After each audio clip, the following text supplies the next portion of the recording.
When dawn broke over Yin, the city of 10,000 drums lay silent.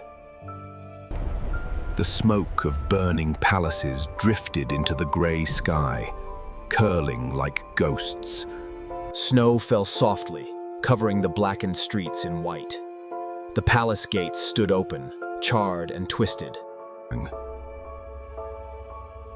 The once golden halls had become tombs of ash. For 15 centuries, the Shang kings ruled in the belief that heaven had chosen them. But heaven's mandate is not eternal. Now, it had been withdrawn. The last king of Shang had wrapped himself in royal robes, Sat upon his throne and chosen fire over surrender. His dream of conquering death was gone. His dynasty was gone. Through the ruins moved the survivors, farmers clutching what little grain was left. Children held close against the wind, soldiers throwing down their spears. Where bells once rang for royal ceremonies, only the hiss of cooling embers remained. Far to the west, beyond the Wei River, another fire burned Tenji, not of destruction, but of destiny. Here stood the Zhou, a people who had watched the Shang decline, who had seen their cruelty and waited for the moment when heaven would turn its face. In the first light of morning, the Zhou camp was alive with purpose. banners snapped in the icy wind. Warriors sharpened their spears. Priests lit incense, and commanders gathered around maps. At the center stood King Wu of Zhou, Zemyunk, not as a conqueror, but as a restorer of order. At his side stood the Duke of Zhou, a man whose wisdom matched the last king's madness. Together they planned not only how to rule, but how to rebuild a broken world. Their vision was greater than vengeance.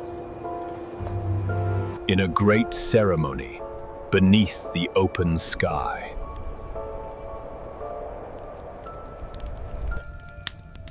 King Wu knelt before the altar of heaven. Sacrifices were offered.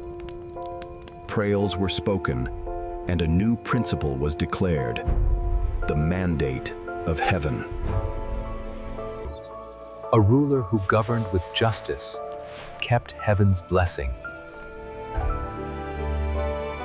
But a ruler who turned cruel would lose it, and when heaven turned away, no army could save a throne. Then began the work of rebuilding. Zhou soldiers brought grain to the hungry. Temples were repaired. Markets were reopened. The ancestral shrines of Shang were honored, so their spirits would not be forgotten. In an act of brilliant statesmanship, the Duke of Zhou ordered that sacrifices be offered to the memory of the Shang kings. Former animals laid down their arms. Their loyalty was not taken kirmith, it was invited. The Zhou divided the realm into fiefdoms, granting land to loyal kin and allies. This feudal order would bind the kingdom together for centuries. Farmers returned to their fields. Children played once more in the courtyards where fire had raged. But peace did not come easily. Loyalists rose in rebellion, refusing to bow to Zhou rule. For years, battles flared in the east. Bronze weapons clashed, chariots thundered, villages burned. It was the Duke of Zhou who led the effort to put down the uprisings. Not with blind vengeance, but with strategy and patience. Rebels who surrendered were pardoned.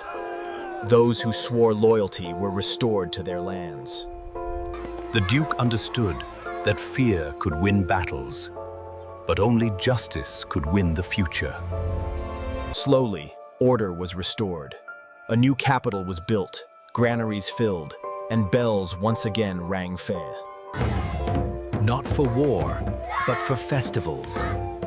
Life returned to the Middle Kingdom. Under Zhou, China entered what later historians would call a golden age to Xi, a time when kings sought to govern with virtue, when heaven and earth seemed in harmony. From the ashes of Shang rose a dynasty that would rule longer than any that came before. They had claimed heaven's mandate, not only with the sword, but with the work of their hands and the strength of their virtue. The mandate of heaven became the compass of China's destiny. A warning and a promise. No throne is eternal, and no ruler beyond judgment.